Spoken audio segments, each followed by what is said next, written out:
Assalamualaikum warahmatullahi wabarakatuh. Selamat sore kawan-kawan para peternak kambing yang ada di Indonesia, khususnya para peternak muda dan juga para pemuda yang mau terjun di dunia peternakan kambing.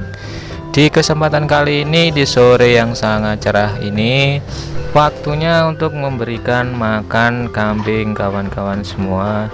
Dan juga saya akan sedikit sharing tentang dunia peternakan kambing. Jika ada kesalahan dalam penyampaian informasi, bisa dimaklumi kawan-kawan semuanya, soalnya saya sendiri juga masih belajar. Dan juga saya akan selalu mendengarkan kritik dan juga saran dari kawan-kawan para peternak kambing yang ada di Indonesia. Oke kawan-kawan semua, para peternak pemula dan juga para pemuda yang mau terjun di dunia peternakan, di video kali ini saya akan sharing tentang bagaimana sistem breeding kambing skala kecil ya. Kalau kawan-kawan semua berminat untuk bisnis breeding kambing, kawan-kawan harus menyiapkan beberapa ilmunya terlebih dahulu. Kawan-kawan harus benar-benar mempelajari terlebih dahulu, karena sistem breeding sendiri itu sebenarnya mudah kalau kawan-kawan sudah punya ilmunya.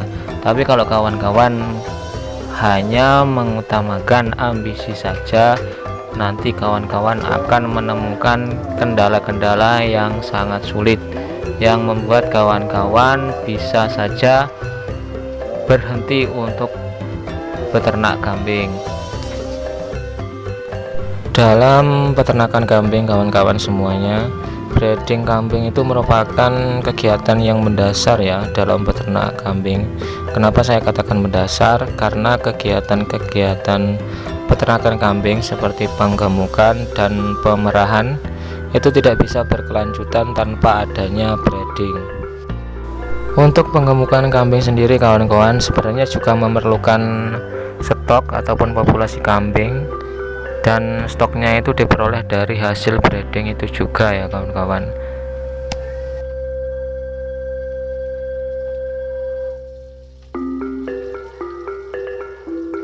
Jadi juga harus melihat analisis usaha ternak kambing. Bagaimana kawan-kawan menyiapkan modalnya. Kawan-kawan seumpamanya menyiapkan modal sekitar 10 juta. 10 juta ini belum termasuk kandang ya kawan-kawan, ini hanya untuk pembelian bibit kambing ya. Dengan uang 10 juta ini kawan-kawan bisa yang 7 juta. Yang 7 juta ini untuk beli betina. Sedangkan sisanya tadi 3 juta itu kawan-kawan bisa belikan untuk yang pejantan. Yang pejantan ini khusus untuk mengkawinkan ya. Jadi kawan-kawan harus mencari yang lumayan bagus, nggak terlalu mahal tapi cukup bagus untuk menjadi pejantan. Terus untuk yang 7 juta ini kawan-kawan harus mencari indukan betina yang cukup bagus juga, yang enggak terlalu mahal. Kawan-kawan lihat sendiri bagaimana harganya di pasar dan juga harga di peternakan kambing. Kawan-kawan cari 7 juta ini, dari 7 juta ini kawan-kawan dibelikan indukan untuk proses breeding kambing kawan-kawan semua. 7 juta ini kalau kambingnya setengah bagus biasanya dapat sekitar 4 ekor itu bisa kawan-kawan. Jadi 10 juta tadi dapat pejantan 1 dan juga indukan ataupun betinanya itu dapat 4. Sebenarnya kawan-kawan semua, untuk pejantan 1 itu bisa untuk 10 kambing betina ya. Kemampuannya itu masih bisa untuk mengkawinin 10 betina. Terus kawan-kawan semuanya, dalam usaha breeding kambing ini kawan-kawan, ada aspek penting yang harus diperhatikan ya kawan-kawan, yaitu adalah pemberian pakan, manajemen pakan. Bagaimana kawan-kawan memperhatikan pakan untuk kambing ini? Kawan-kawan semuanya harus menyiapkan bank pakan untuk kambing ternak kawan-kawan semuanya. Oleh karena itu, jika usaha pembibitan ternak kambing ini ingin mendapat keuntungan yang lebih besar, maka kawan-kawan perlu diupayakan pakan yang murah. Kita untuk meminimalisir pakan agar pengeluaran kita tidak terlalu banyak, ini kawan-kawan juga perlu menanam rumput terlebih dahulu, menanam bank pakan untuk kebutuhan pakan si ternak kambing ini kawan-kawan. Karena pakan sendiri kawan-kawan merupakan faktor produksi utama yang itu nilainya mencapai 66,88% dari total biaya produksi peternakan kambing kawan-kawan nantinya. Ketika kambing ini masuk pada siklus mengandung kawan-kawan, ketika kambing ini pada saat mengandung sampai pada saat menyusui, ini kebutuhan pakannya lebih meningkat lagi kawan-kawan. Mereka makannya itu lebih meningkat lagi kawan-kawan. Terus kawan-kawan juga harus mempertimbangkan terlebih dahulu kambing apa yang kawan-kawan akan breedingkan. Seumpamanya di daerah kawan-kawan itu kambing yang paling laku itu adalah kambing kacang. Ya udah kawan-kawan, untuk usaha breeding kambing kacang saja, nanti lebih mudah ketika kawan-kawan ingin menjual kambing kawan-kawan. Kalau kawan-kawan semuanya itu modalnya cukup besar, kawan-kawan silahkan mencari pejantan yang bagus sekalian kawan-kawan, mencari pejantan yang bagus untuk mengkawinkan.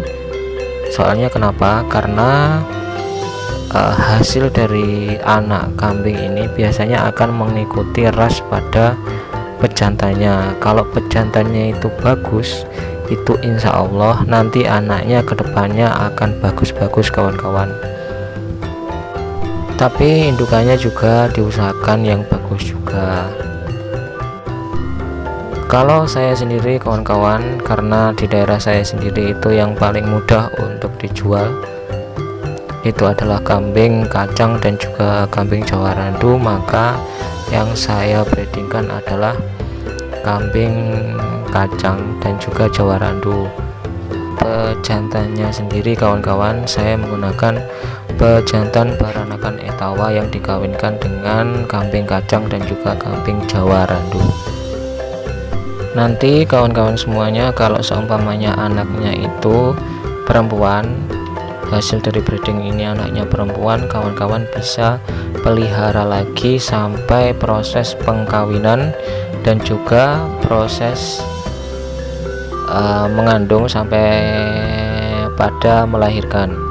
Kalau seumpamanya ini anaknya laki-laki, kalau menurut saya sendiri lebih baik ini umur 5 bulan kawan-kawan sudah siap-siap untuk melakukan penjualan. Jadi, hasil dari penjualan laki-laki ini, kalau seumpamanya kawan-kawan sedang tidak membutuhkan ataupun tidak membutuhkan biaya untuk kebutuhan, kawan-kawan bisa membelikan lagi kambing betina untuk di breedingkan lagi. Yang penting kawan-kawan, hitungannya itu satu kambing pejantan itu bisa untuk 10 kambing betina, bisa untuk mengkawinkan 10 kambing betina kawan-kawan semua. Saya akan kasih tahu kepada kawan-kawan hasil analisis usaha ternak kambing khususnya breeding di tahun pertama ya kawan-kawan. Ini sudah masuk tahun yang ketiga.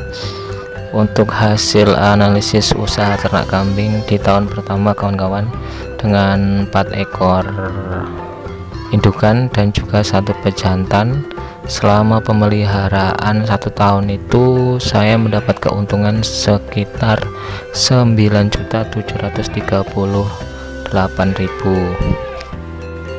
Itu sudah dipotong biaya untuk kebutuhan pakan dan juga peliharaan kawan-kawan. Nanti kawan-kawan juga bisa lebih besar dari saya ya, hasilnya itu bisa lebih besar dari saya, bisa juga lebih kecil. Intinya kawan-kawan, di tahun pertama itu pasti menemukan banyak masalah. Kalau kawan-kawan sudah melewati di fase 1 tahun ini, kawan-kawan insya Allah kedepannya akan berjalan dengan baik.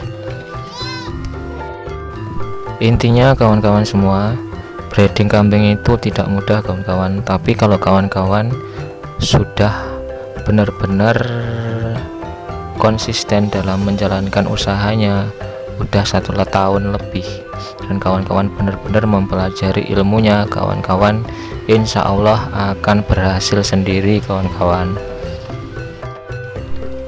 Oke kawan-kawan semuanya, terima kasih yang sudah menyempatkan waktunya untuk belajar bersama. Saya di sini masih belajar, dan juga semoga kawan-kawan semuanya berhasil dalam menjalankan peternakan kambing kawan-kawan. Intinya jangan putus asa, tetap semangat, dan juga tetap konsisten dalam menjalankan kegiatan breeding kawan-kawan. Salam jumpa.